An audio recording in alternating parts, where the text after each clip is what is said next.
গত ৪ নভেম্বর ছিল দেশের সবচেয়ে প্রভাবশালী দৈনিক প্রথম আলোর ২৭তম প্রতিষ্ঠা বার্ষিকী। প্রতি বছরের মতো এবছরও পত্রিকাটি বেশ জাঁকজমকপূর্ণ আয়োজনে পালন করে প্রতিষ্ঠা বার্ষিকী।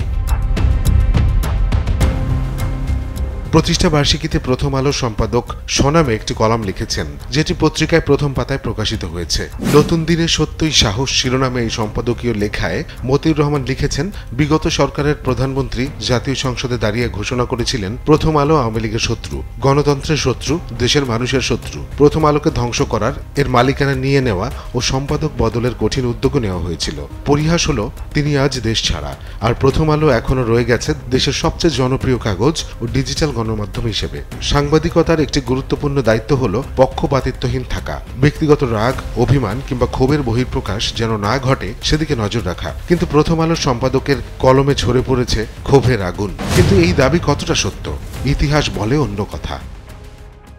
প্রথম আলো প্রকাশনার অনুমতি পায় আওয়ামী লীগ সরকারের আমলে ১৯৯৮ সালে। সেই সময় পত্রিকা প্রকাশের অনুমতি চাইলেই পাওয়া যেত না। প্রায় সব পত্রিকা অনুমতি পেত সরকারি আনুকূল্যে। প্রথম আলো সে পথেই প্রকাশনার অনুমতি পায়। পত্রিকাটির উদ্বোধনী সংখ্যায় বাণী দেন তৎকালীন প্রধানমন্ত্রী শেখ হাসিনা। যিনি পত্রিকার অনুমতি দিলেন তার বিরুদ্ধেই মিথ্যা অভিযোগ আনলেন মতিউর রহমান। এটাই কি তাহলে পত্রিকার চরিত্র? প্রথম আলোর এবারের স্লোগান হলো সত্যই সাহস। কিন্তু গত ২৭ বছরে এই সংবাদপত্রটি মিথ্যার সাথে বসবাস করেছে। প্রতিষ্ঠা বার্ষিকী উদযাপনের সময়ও তাদের অসৎ এবং অসত্য সাংবাদিকতার প্রমাণ পাওয়া যায়। গত ৫ নভেম্বর প্রথম আলো বিএনপির কাছে ২০ আসন চায় এনসিপি, চাই মন্ত্রিসভারও হিস্সা শিরোনামে একটি প্রতিবেদন প্রকাশ করে। এতে অজ্ঞাতনামা সূত্রের বরাত দিয়ে দাবি করা হয়, সম্ভাব্য আসন সমঝোতা প্রশ্নে আপাতত বিএনপির দিকেই বেশি ঝুঁকছে জাতীয় নাগরিক পার্টি এনসিপি। দলটি বিএনপির সঙ্গে অনানুষ্ঠানিক আলোচনা বা যোগাযোগের মধ্যে রয়েছে। উভয় দলের সূত্র থেকে জানা গেছে, ত্রয়োদশ জাতীয় সংসদ নির্বাচনে বিএনপির সঙ্গে অন্তত ২০ আসনের সমঝোতা করতে চায় এনসিপি। এছাড়া বিএনপি ক্ষমতায় গেলে মন্ত্রিসভারও হিস্সা চায় দলটি। এসব প্রস্তাব, দাবি বা আলোচনা সবই অনানুষ্ঠানিকভাবে চলছে। তবে এনসিপি কার সঙ্গে জোটে যাবে, আসন সমঝোতা করবে নাকি এককভাবে মাঠে নামবে, সে হিসাব এখনও খোলা রয়েছে। দলটির গুরুত্বপূর্ণ নেতাদের কেউ কেউ ব্যক্তি পর্যায়ে জামায়াতে ইসলামীর সঙ্গেও যোগাযোগ রাখছেন বলে জানা গেছে। এনসিপির নীতি নির্ধারণী পর্যায়ে ৪ জন নেতার সঙ্গে এবং এই বিষয়ে ওয়াকিবহাল বিএনপির একাধিক নেতার সঙ্গে কথা হয়েছে প্রথম আলোর। এসব সূত্র থেকে জানা গেছে, এখন পর্যন্ত অনানুষ্ঠানিক যে আলোচনা তাতে এনসিপি ঢাকায় ৪টি সহ অন্তত ২০টি আসন নিয়ে বিএনপির সঙ্গে সমঝোতা চায়। এসব আসনের অনেকগুলোতেই বিএনপির প্রার্থী ঘোষণা করলেও অনানুষ্ঠানিক আলোচনা বা যোগাযোগ চলছে। দুই দলের মধ্যে বোঝাপড়া হলে সংশ্লিষ্ট আসনগুলোতে বিএনপি প্রয়োজনে প্রার্থী তুলে নেবে।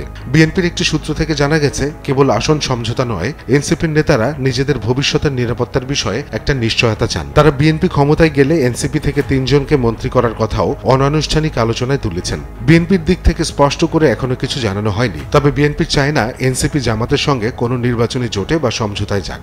এনসিপি সংশ্লিষ্ট কোনো সূত্র জানায়, এনসিপির ব্যাপারে জামায়াতেরও আগ্রহ রয়েছে।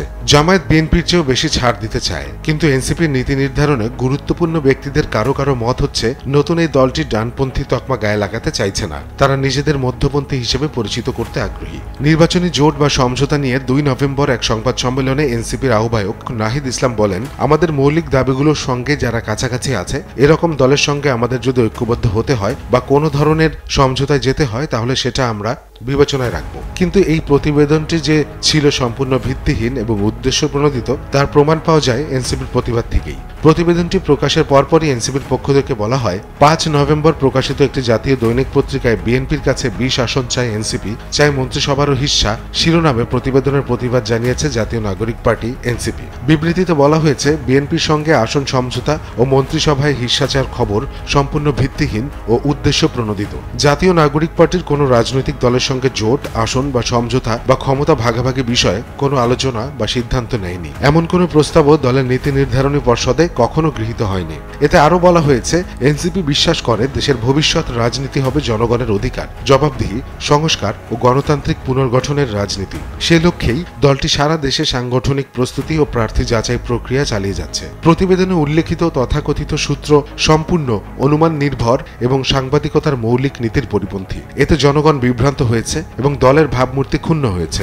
জাতীয় নাগরিক পার্টি অবিলম্বে প্রকাশ্যে দুঃখ প্রকাশ ও সংশোধনী প্রকাশের আহ্বান জানাচ্ছে। আমরা পুনরায় স্পষ্ট করছি, এনসিপি কোনো দলের কাছে আসন বা মন্ত্রিসভার অংশগ্রহণের দাবি তোলেনি। আমরা জনগণের আস্থায় একটি বাংলাদেশপন্থী, দায়িত্বশীল ও স্বতন্ত্র রাজনৈতিক শক্তি গড়ে তুলতে প্রতিশ্রুতিবদ্ধ, বলা হয় বিবৃতিতে। এটাই প্রথম নয়। এই মতিউর রহমান 2007 সালে দুই নেত্রীকে সরে যেতে হবে শিরোনামে সম্পাদকীয় লিখে মাইনাস ফর্মুলার জন্ম দেন।